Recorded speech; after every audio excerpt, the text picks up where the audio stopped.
If you liked the last video on argumentation, then keep watching as I go in depth with last weekend's tools to teach you how to argue. And if you haven't seen it yet, check it out. Now, let's get into it.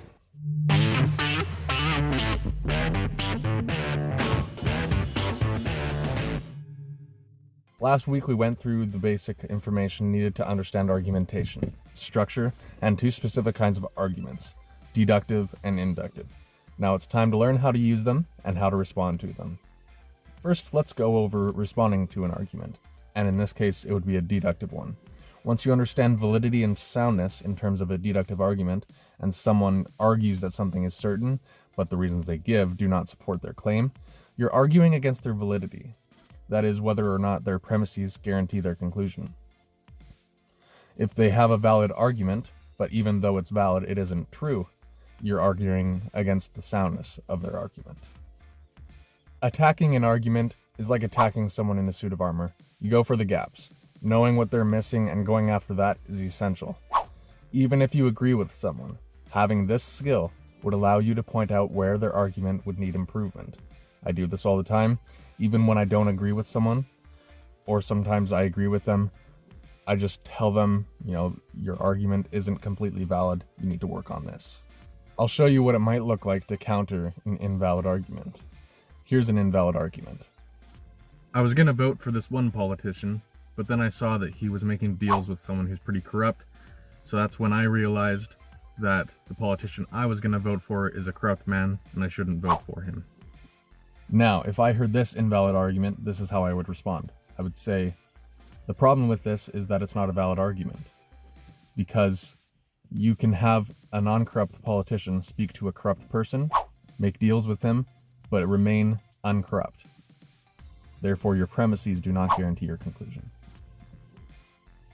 Sometimes, a deductive argument that isn't valid would be better presented as a strong inductive argument. In such a case, this is how you could respond. I drive home from work every evening, and when I drive home, it gets so packed that it adds another hour to my trip. From this, I know that if you're to drive home in the evening, the roads will be very packed. The way that I would refute this argument is I would simply say, this argument sounds like it's trying to be a deductive argument, but it's better as an inductive argument. The premises don't guarantee the conclusion, the premises simply make the conclusion very probable.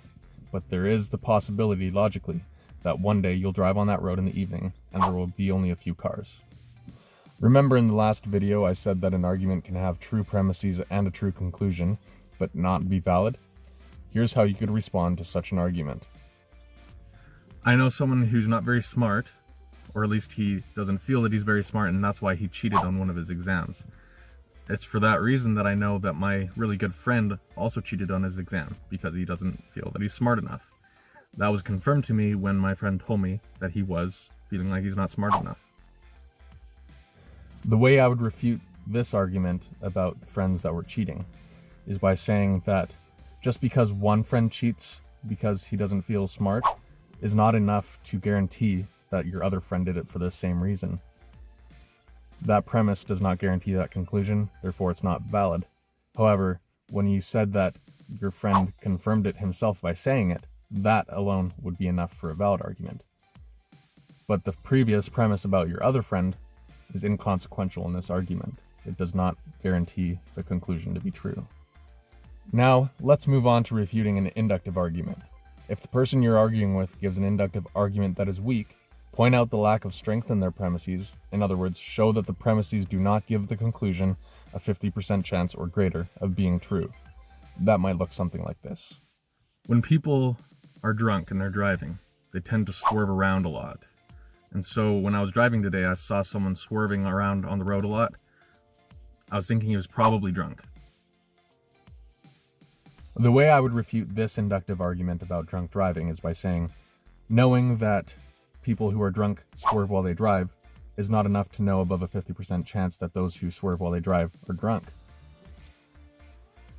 I have never drinking in my life, and I swerve when I'm not focused or when I'm tired, and so it's very likely that other people do the same. And there are many people in this world, and if a lot of people may do this, then there's a very good chance that when you see someone They may not be drunk, they may just be tired or not focused. Now I want to show you two arguments, a sound deductive argument and a strong inductive argument, to point out what makes them correct, and hopefully you can use this information next time you're arguing when you're the one giving your position. Here's the sound deductive argument. The law school admission test is required to become a lawyer, and this test is very difficult. So I know that people who pass are either smart, dedicated, or they cheat. So if you come across a lawyer, then you know that they are either smart, dedicated, or at some point in their life they have cheated. The reason this argument is sound, the reason it works, is because I set forth characteristics that are required to perform an action, and then I set forth the idea that that action is necessary to perform a second action. And through those premises, it is guaranteed that you need those qualities to reach that final action. In other words, you need to be either smart, dedicated, or a cheater to pass the test, and you need to pass the test to be a lawyer. Therefore, all lawyers are either smart, dedicated, or a cheater at some point in their lives. That is why this is a sound argument. Now for the strong inductive argument.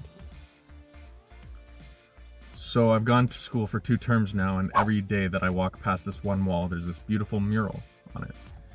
So I'm pretty sure, it's probable, that next time I walk past that wall when I come back to school, the mural will still be there.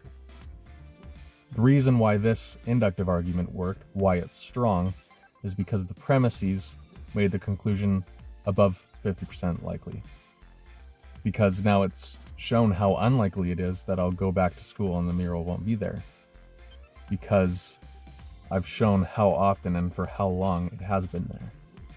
Yes, there is a slight chance that someone will take some paint, some white paint, and wipe across that mural and it'll be gone when I come back for school. But that is below a 50% chance. The opposite occurring is above a 50% chance. I want you to remember what we've discussed in this video so that when you come to be in an argument, you can gain control of the situation. I hope this all helps. If you like this video, go to the playlist for more argument tips, or check out another video on my channel, Feed That Brain of Yours, and subscribe, hit that bell button to never miss out. You're watching Freedom Thinks with Timothy Rogers. See you in the next video.